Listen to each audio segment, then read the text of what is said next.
tous, bonjour Ilan, Bonjour. merci de me recevoir chez toi. Ah bah avec plaisir. Donc aujourd'hui je suis chez Ilan du blog Lettering Créatif C'est ça. et donc il y aura une petite présentation d'Ilan tout à l'heure, mais avant ça on rentre directement dans le sujet du lettering et Ilan va nous faire un petit tuto sur le lettering créatif. Alors déjà, pour qu'on explique un petit peu, qu'est-ce que le lettering créatif? Oui. Ou le lettering tout court d'ailleurs. Oui. Bah oui, j'ai l'habitude de répondre à cette question parce que souvent on me demande la différence avec la calligraphie. Donc, Voilà. Le lettering, c'est l'art de dessiner les lettres. La calligraphie, c'est plutôt la jolie écriture. Donc c'est quand même très proche, on est d'accord. Mais moi j'aime bien utiliser le terme lettering déjà pour pas qu'on confonde avec tout ce qui est à la plume par exemple, typiquement, donc plus la calligraphie classique.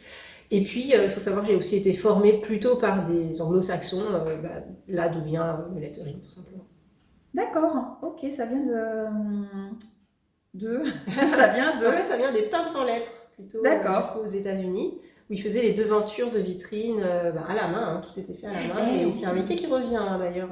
Vous pouvez trouver C'est des beau. informations sur C'est les beau. peintres en lettres. Ouais. Alors peut-être que tu peux nous montrer des petits exemples parce qu'il y a des très jolies Oui. choses là. Alors moi, je fais pas trop les... Là, c'est pas des vitrines que je vais vous montrer, plutôt des carnets. Donc là, par exemple, un titre comme ça c'est du lettering. Je fais aussi beaucoup de citations. Donc voilà, ici. Tout ça, c'est fait au feutre, parce qu'on me demande souvent si c'est la particularité. Comme je sais pas la plume, là, bonne fête maman. Donc c'est aussi pour toutes les occasions de la vie, que ce soit un événement, un anniversaire, Noël, etc. Donc moi je l'utilise vraiment au quotidien, déjà parce que j'aime beaucoup les carnets, j'écris déjà moi-même énormément, je dessine, je gribouille et je lettre. Ouais. Voilà. Bah, je pense qu'on en reparlera plus tout à l'heure lors de notre petite conversation. Là, donc moi j'aimerais savoir qu'est-ce que tu vas me faire faire. Oui, tout à fait. Déjà je vais te présenter le matériel Oui. qu'on va utiliser maintenant. Donc, moi ma spécialité c'est le brush lettering. Brush lettering. C'est du lettering avec un feutre pinceau. Donc là, hop, j'en ai pas mal, on va pouvoir en plus choisir ses couleurs. Waouh. Et j'en ai donc deux types. Là, tu peux regarder, il y a une pointe. Une pointe feutre. Une pointe feutre pinceau et une pointe fine. Je vais regarder. Et une pointe fine. Très fine. Ouais. Oui, voilà. Alors la pointe fine n'est pas brush. Donc c'est pas avec cette pointe qu'on va travailler. On va travailler vraiment avec la pointe pinceau. La pointe pinceau. C'est ça. Donc moi, ce que j'enseigne aux débutants, c'est... j'ai perdu mon bouchon, pardon. Il ne faudrait pas que mon feutre se sèche. C'est de la gestuelle, en fait, au début. Donc ça, c'est ce qui va quand même plus se rapprocher de la calligraphie. Parce que la calligraphie, le geste est aussi très important. Et donc, tu vas voir en pratiquant. Ouais. Donc là, par exemple, là, je vois qu'il y en a d'autres, c'est les couleurs. Oui, là, c'est juste pour les qui couleurs. changent. Oui, donc là, par exemple, c'est de la marque Faber-Castell. Bon, après, je pense qu'il y a de toutes les marques, mais pour donner l'exemple. Et ça s'appelle... il n'y a pas de nom dessus, alors, mais c'est des... Ouais, c'est les Gold Faber Aqua. Voilà, mais on dit... brush pen. Brush pen, oui, voilà, c'est ça. Oui, j'avais fait un petit tuto de déco avec des brushes que j'avais reçus, ouais. Ok. Et donc ce qu'on va faire d'abord, c'est de maîtriser cette pointe pinceau. D'accord. C'est quoi la particularité? C'est que ça fait des traits fins épais selon qu'on appuie ou selon l'angle aussi qu'on utilise. Ok. Donc, on choisit une couleur, par exemple. D'accord. Donc, on va peut-être changer du coup le plan de la caméra pour que vous voyez un petit peu en même temps. La feuille qui voilà ce qu'on va faire. Voilà, donc j'ai placé la caméra de sorte à ce qu'on puisse voir nos mains et nos feuilles pour bien qu'on puisse suivre. Voilà. Alors, donc, je vais te montrer tout ça. Donc, choisis une couleur de toute façon qui est importante. Ok, donc le vert, moi j'adore le vert. Allez, je prends un rose. Ouais. Je prends une couleur foncée pour juste être sûr que ça soit bien à la caméra. Donc cette pointe, comme j'ai dit, est souple. Ça veut dire quoi? Ça veut dire que quand on va tracer un trait, on va pouvoir appuyer plus ou moins. Et donc, tu vois, ça va faire plus ou moins épais. Donc là, je peux tester aussi comme ça? Oui, juste, voilà. Ouais. Donc, ce qu'il y a, c'est il y a la pression, il y a aussi l'angle. Tu vois, regarde, et puis, alors, faut pas hésiter, tu peux entendre un bruit. Voilà, ah oui, j'osais pas trop appuyer. Voilà, d'accord, voilà, alors en fait, et pour avoir du fin, là, tu mets ça, et là, hop. Ouais, voilà. Là, par exemple, si j'appuie pas du tout... Ah oui, d'accord. Voilà, c'est ça. Ok. Donc maintenant, on va tracer quelques traits de base, je les appelle comme ça, qui vont former des lettres plus tard. Mhm. Mais ça va t'apprendre à manipuler du fin à l'épais, de l'épais au fin. Parce qu'en fait, c'est ça qui est dur, c'est d'enchaîner. On va pas juste écrire, par exemple, si j'écris comme ça, non, ça donne rien. Mhm. Donc, c'est pas l'écriture habituelle comme tu tiendrais un stylo. Donc déjà, on va faire que des traits vers le haut et des traits vers le bas. Pourquoi? Parce que les traits vers le haut, c'est les traits que tu voudras fins, et les traits vers le bas, épais. Donc si je te montre, donc tu tiens comme un stylo normal. Par contre, Ouais. il n'y a rien de spécifique. Moi, je fais un trait vers le haut, il va être fin. Donc, dès que je vais vers le haut, c'est fin. Et quand je vais vers le bas, là j'appuie, c'est là où j'appuie comme tu appuies ici. Mhm. Et là, c'est épais. Donc là, vraiment, fin vers le haut, épais vers le bas. Vers le haut. Ouais. Fin, mais j'aurais peut-être pu être encore plus fin. Non, non, c'est Et bien. là, épais. Voilà, Ok. exactement. Maintenant, il faut pouvoir enchaîner les deux. Eh oui. Donc, on va faire un pont. Par exemple, quand tu écris la lettre M, ça fait un pont. Donc, je fais fin quand je monte, et dès que je redescends, je vais faire épais. Ok. Tu vois? Ça, petit à petit, ça va former des lettres. Donc là, on a fait du fin vers le épais. Maintenant, l'inverse. Le U, par exemple, on va faire épais d'abord et fin après. Mais alors, attends, avant de te lancer, attention, je te montre à quel moment tu changes. C'est que tu vois, il faut que tu commences déjà à moins appuyer avant d'atteindre le bas de la lettre. Sinon, tu vas rester épais tout du long. Donc là, tu appuies, mais tu sens que tu vas devoir remonter bientôt, donc tu appuies de moins en moins et seulement après tu remontes. Ah, dis donc, c'est subtil, hein. Ah oui. Voilà, donc tu appuies moins, tu vois, la pointe se redresse, et là tu tournes et tu remontes. Voilà, parfait. Ok. Donc là, tu as deux formes, hein. Fin, épais, et là, épais, fin. On va s'entraîner à faire plusieurs formes. Je t'en fais les deux suivantes.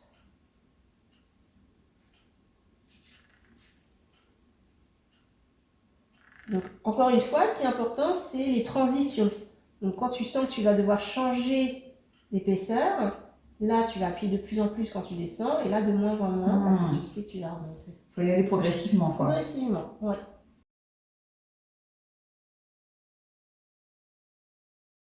Mais c'est très précis, hein, je trouve. C'est très... Ouais. Faut être concentré, effectivement. Ouais. Mais c'est pour ça, moi, j'ai souvent le retour de mes élèves qui disent « Ah, mais c'est très méditatif. » Parce qu'en fait, c'est ce qui me fait aussi. on fait plusieurs lignes d'écriture quand on commence. Et en fait, c'est ce côté comme ça, répétitif, où on fait ce mouvement, bah, on peut se retrouver dans l'état de flow. Ah ouais, complètement, ouais. Donc rien que de s'entraîner déjà à faire les bons traits, c'est agréable. Et puis c'est vrai que les feutres brush, pour en avoir déjà utilisé, je trouve que c'est agréable à utiliser. Oui, c'est très agréable. C'est doux contre le papier, parce que j'ai souvent des retours d'élèves qui ont essayé la calligraphie et la plume, elle est plus dure. Ah, ça m'étonne pas. Et du coup, ça les stressait un petit peu. Donc voilà, il y a ça. Donc le point d'attention, comme j'ai dit, c'est la transition. Donc n'oublie pas aussi que quand tu fais le tournant, ça reste fin. C'est que quand tu descends que c'est fait. Okay, donc juste pour les prochaines lettres. Ouais. Donc ça, c'est les premiers mouvements que j'enseigne. Après, il va y avoir les boucles. Donc les boucles. On va avoir deux boucles. Celle-ci, donc on commence ici, on monte fin et on descend épais. Toujours on tourne fin aussi, hein. C'est que quand on descend que c'est épais. Donc on monte fin, tu tournes fin et là, tu descends, c'est épais. Hop, appuie. Voilà, jusqu'en bas. Je suis un peu droit. Bon, ça va. Non, mais c'est pas grave. Et la deuxième, c'est la boucle qui descend d'abord. Du coup, hop. C'est bon, je vérifie qu'on voit bien. Ouais. Alors, hop. Et tu remontes. Ouais, pas évident. Alors, ouais, j'ai été un peu trop... Fais-en un deuxième. Souvent, il faut répéter le geste pour... Voilà. Et là, tu vois que ça s'affine. Tu remontes. Voilà, très bien. Comme tu dis, il y a une précision. Ah oui, et ça oblige aussi à la lenteur. Exactement. La lenteur du geste. Ah, la lenteur du geste, ouais. Vite, Moi, je suis habituée à faire les choses trop spontanément. Et là, il faut vraiment se poser et vouloir c'est ça. bien faire, quoi. C'est ça. Mais c'est très bien, enfin, en tout cas, je vois que tu y arrives tout de suite parce que voilà, il y a des personnes, il faut le faire plusieurs fois avant d'y arriver. Ah oui. Dernière forme, c'est l'ovale. Donc, je trace d'abord, après j'explique. Alors, l'ovale, je commence sur le côté. parce que je veux monter fin en premier. Donc je vais monter fin, on tourne dans le sens inverse des aiguilles d'une montre. On monte fin, on tourne, et là on appuie, et en revenant, ça redevient fin. Donc pareil, hein, toujours anticiper les deux moments du changement d'appui et de pression. Et toujours lentement comme tu as fait là. Je monte fin. Tu tournes fin aussi. T'appuies au moment où j'appuie peut-être un peu trop tard. C'est pas grave, et après tu vas remonter. Et oh là là. Non, c'est pas grave, je vais te montrer. Mais c'est bien, c'est ça. Ouais, c'est juste pas assez marqué, je pense. Voilà, c'est ça. Là, il fallait bien appuyer à ce moment-là. Et là, par contre, il fallait commencer à moins appuyer. Ouais. Même peut-être là, tu vois. C'est hyper subtil. Attends, je réessaye. Et là, appuie bien. Voilà. Ah, j'ai du mal avec la transition. Ouais. Là, t'appuies moins déjà avant de remonter. C'est ça. Et là, on appuie. Mais très bien, toi, très fort, et vraiment bien fait. Ouais. Bah, superbe. Alors, maintenant, en fait, rien qu'avec ces formes-là, on peut déjà former une lettre. Je vais te montrer comment. On va mixer cette forme-là, donc l'ovale qu'on vient juste de faire, avec le U, celui qui descendait et qui remontait. C'est là que la magie opère. Ça va, t'arrives à voir? Ouais. Là, donc, mon ovale. Et le U, je vais le coller. Alors, je laisse quand même un peu d'espace parce que je sais qu'il va y avoir la largeur du trait. Et je fais un U. Et ça, c'est un A. Tout simplement. Ah oui. Ben oui. On parlait pas. Incroyable. Alors.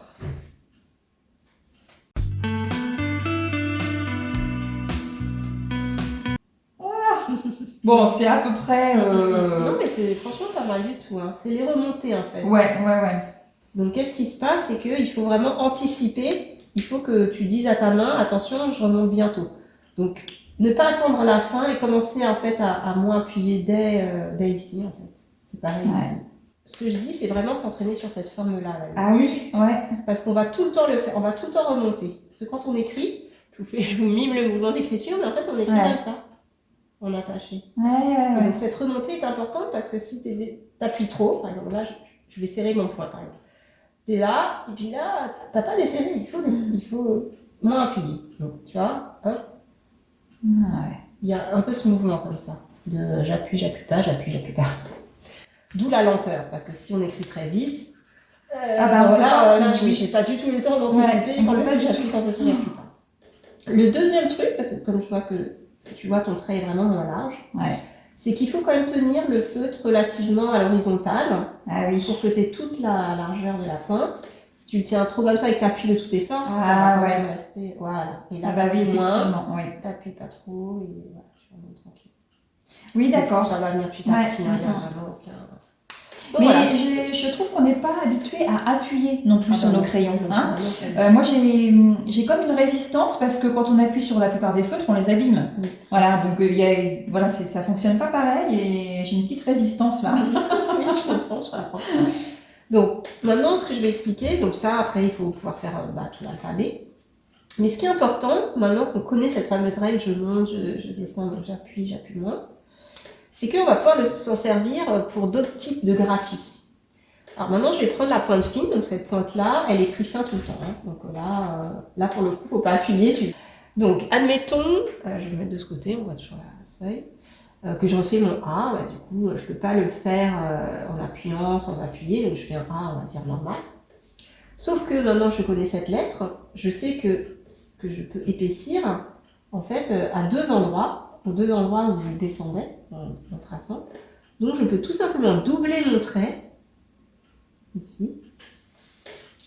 Ah oui. Et là, en fait, on va avoir le même type de A. Donc soit je le laisse vide, blanc, comme ça, ce qui me permet de dessiner à l'intérieur, en fait. Ça, je pourrais faire des points, des traits, ce que je veux. Intéressant aussi. Ça, c'est super intéressant parce que ça va varier l'écriture. On va parler tout à l'heure de quand on fait une citation. Mais si je le colorie, ça donne l'impression presque de l'avoir fait au feutre pinceau. Voilà, si je compare ces deux A, finalement, ils sont assez similaires.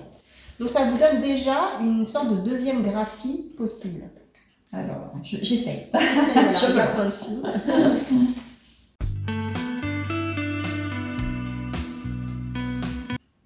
Ça, on appelle ça de la fausse calligraphie. Parce qu'en fait, on reproduit quelque chose de calligraphié, mais en dessinant. C'est pour ça que je dis que le lettering, c'est dessiner. Donc ça, c'est hyper important parce qu'on peut aussi varier du coup. Parce que là, en fait, avec le brush pen, on a toujours cette même épaisseur. C'est ça qu'on essaye, c'est d'avoir cette régularité. Mais avec la fausse calligraphie, eh bien, on peut changer de taille de lettre. Par exemple, si j'écris très grand comme ça, je peux décider de faire du très gros en fait.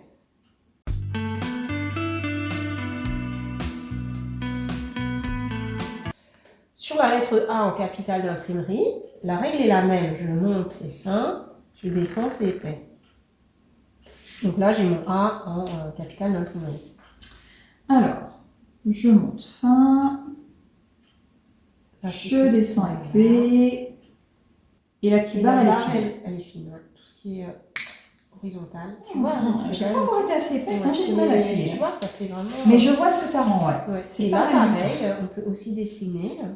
Par contre, il y a un côté magique un peu, je trouve, dans le lettering. Quand on a le résultat, on se dit waouh, c'est beau ce que j'ai fait.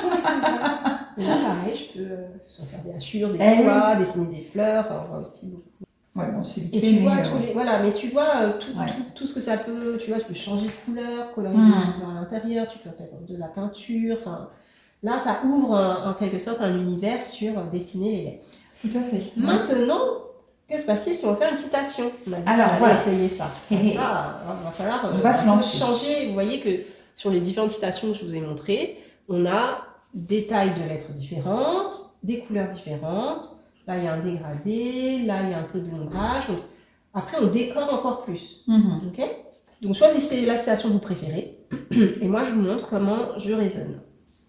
Déjà, souvent, ce que je fais, c'est que je l'écris sur un papier brouillon. Voilà,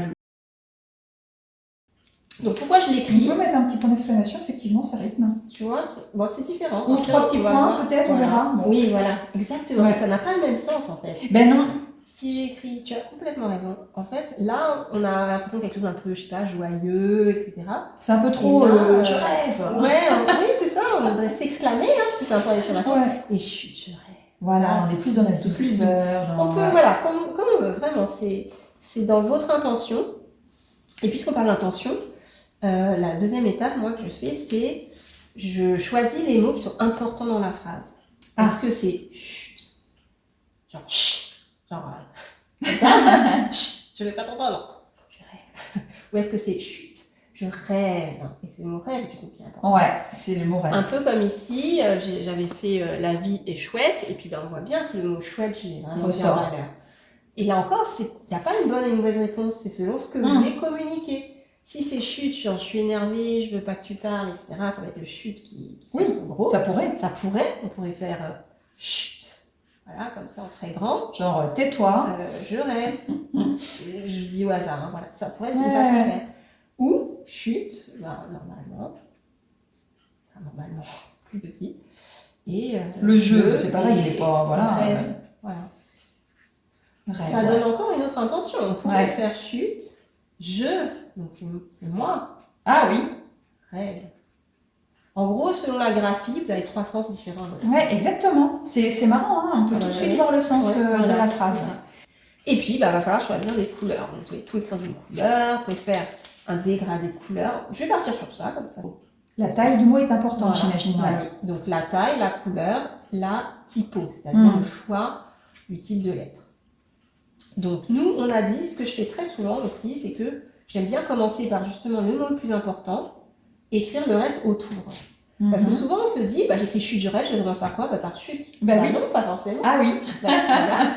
Ah oui, c'est pour ça que le brouillon, bah, voilà, mais non, on n'est pas obligé. Ouais. Et moi, je trouve que ça aide. Par exemple, là, la vie chouette, bon, j'avoue que je ne me souviens plus, mais je pense que j'ai commencé par vie et chouette et pas par là.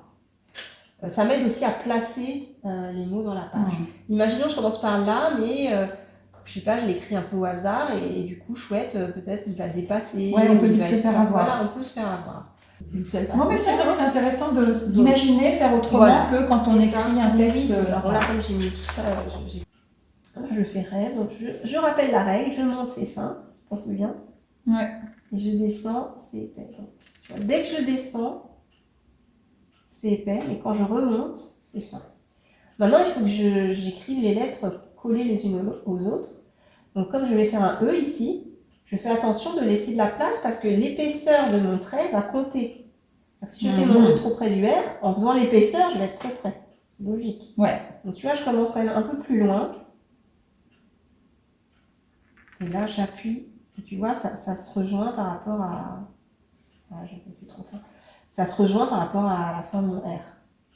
Donc, Ré, V. Je descends mon CP. Ouais, on voit que tu as l'habitude, hein, c'est parfait, quoi. Donc là, il y a le coup de V. Et puis le E, pareil, tu vois, je l'éloigne quand même un petit peu. Et là, on entend hein, le bruit du feu. Mais oui, je suis étonnée en fait de la manière dont on appuie dessus. Ah oui, hein, je ne m'attendais pas à ça. Non. Alors j'ai mon accent, donc pareil, je descends. Et puis on avait dit 3 petits points. C'est beau. Rien que ça, c'est beau. Allez, on essaye. Ce ne sera pas parfait la première fois. Non, c'est sûr. Là, je garde cette feuille-là ou j'en prends pas d'autres? Là, on est sur mes oui, c'est de le laisser, donc on s'en fiche. Donc voilà, tu alors, mets à peu près où tu veux. Là, j'arrête de respirer. Alors ça, par contre, là, c'est intéressant. Alors, il faut pas... Oui, c'est vrai, je n'ai pas assez parlé de la posture. Ouais. J'en parle dans mes cours.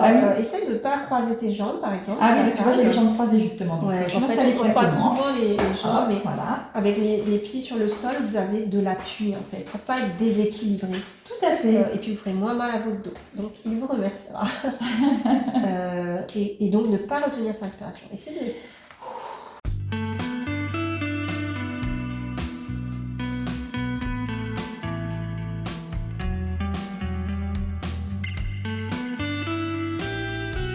Là, on est obligé d'aller un petit peu vite parce que sinon la vidéo devrait... Je donne toutes les étapes. Vous pouvez d'ailleurs faire des pauses, vous stoppez la vidéo et puis vous faites le trait qu'on a fait au début. Oui, je pense que c'est vraiment important de prendre son temps. Là, je vois bien que le temps est une notion importante en lettering. Et tu vois, je vois que tu as le bon réflexe, tu t'arrêtes entre chaque lettre. C'est bien aussi. Oui. Parce que si on veut tout faire... c'est éprouvant, j'imagine. Au début, en tout cas, quand on n'est pas habitué, et après, je pense qu'on... Voilà, ça devient naturel. Voilà. C'est un geste.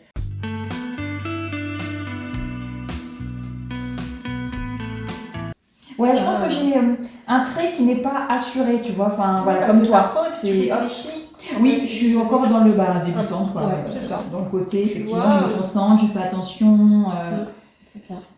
Ouais. Mais franchement, il est bien. Je vois bien les pleins et les déliés.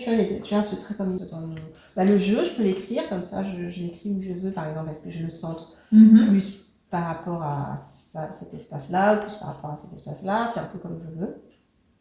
Je peux aussi l'écrire avec le plus petit en bout.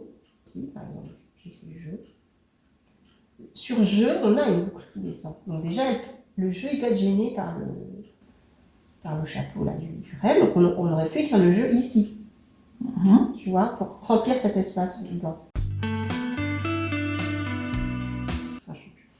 Alors, chute.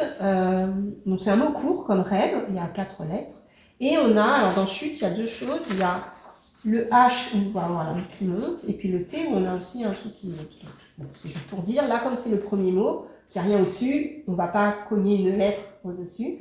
Mais quand vous faites le brouillon, ça sert aussi à ça, à regarder si j'ai des lettres qui peuvent s'interférer, se cogner. Imagine que tu as un mot où tu as un J, comme dans jeu, et que juste en dessous, tu as le chute avec CH. Il ne faut surtout pas mettre le H juste en dessous du J. Ah oui. Ça va se cogner. Donc on décale un peu à vos fois. Ouais, d'accord. Tout ça, il faut le prendre en compte. Il faut le penser avant, quoi. Il faut le penser avant. Il ne faut pas se retrouver devant sa feuille en disant « Oups, zut, mes lettres se sont collées. » Voilà. Et donc là, c'est plus pour vous montrer. Je vais le faire en capitale. Ah oui, d'accord. Pour changer. Juste pour voir un peu. Voilà, c'est ça. Mais vous n'êtes pas du tout obligé. Hein. C'est juste là, c'est mon choix personnel. Et je vais aussi faire les pleins et les déliés. Donc, j'appuie quand je descends.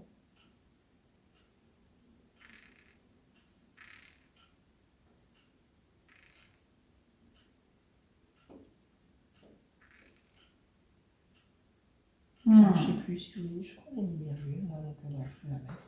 La perfection de ton trait. Je suis épatée. Voilà. Et tu as vu, là, on voit bien ce beau dégradé, là, avec ce choix de couleur que j'ai fait. Ça marche toujours les dégradés. De toute façon, il n'y a pas trop.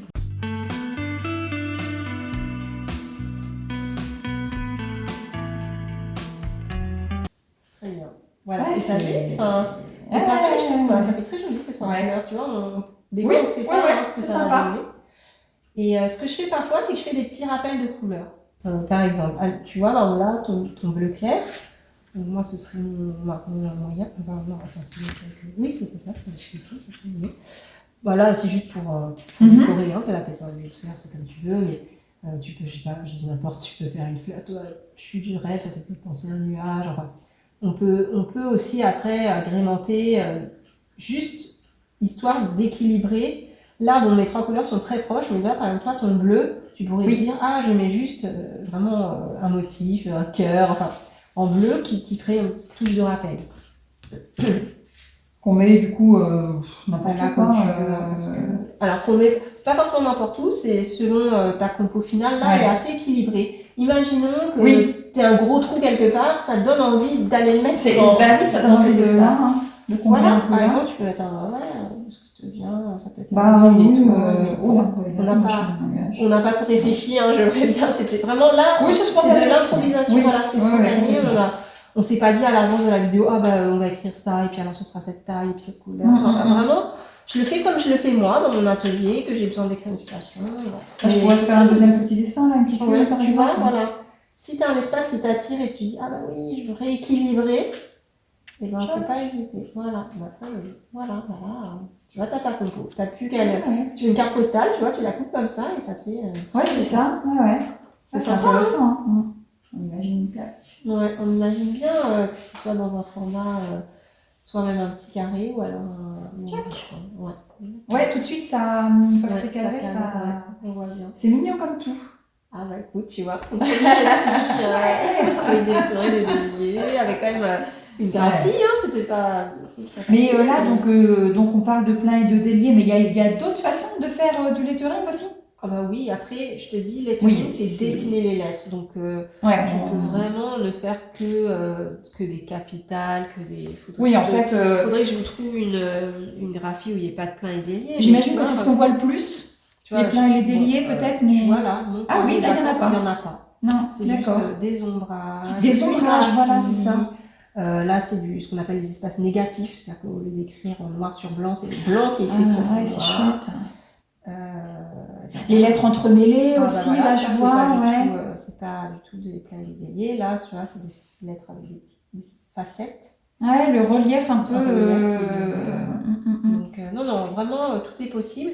Moi, j'aime commencer par le brush lettering parce que ça t'apprend où placer ces fameux plats et déliés qu'on voit partout, mais qu'on peut redessiner en fausse calligraphie. Hein, donc, je regarde juste les d'autres exemples parce que voilà, il y a plein de citations. Mais voilà, on peut totalement. Là, c'est que des traits doublés, des ombrages, on peut rajouter des bannières, donc les petits motifs, tu vois, là, les petits rappels avec ce violet, etc. Enfin, c'est très très joli. Merci. Moi, c'est ma passion. Hein. Ouais. Bon, après, j'ai plein de petits tests de couleurs, avec du lettering, mais c'est important, on a vu que là, vraiment, c'est très intéressant ce travail parce qu'on a vu qu'on a utilisé les mêmes lettres. Mais que rien que la couleur, ça change. Ça donne un résultat très différent. Voilà. Eh bien, j'espère que ça vous a plu. D'ailleurs, vous pouvez donc essayer de le faire chez vous. Oui, le but, c'est de refaire aussi, en même temps ou après, enfin peu importe, de refaire cette petite citation pour s'entraîner déjà, pour faire un premier essai. Alors, faut quand même les pinceaux brush. Oui, c'est ça. Alors, vous les trouvez chez Cultura, d'Albe, Rougier. Voilà. Vraiment beaucoup de boutiques, plutôt boutiques Beaux-Arts et papeterie. Et donc voilà, testez cette première citation pour vous entraîner et n'oubliez pas avant de faire le petit test qu'on a fait parce que ça aide. Tu n'aurais pas pu le faire direct. Voilà, ouais. Moi j'ai vu que déjà, il y a besoin. Hein. Et merci beaucoup, Ilan. Avec plaisir. Et maintenant on va se retrouver pour une petite discussion.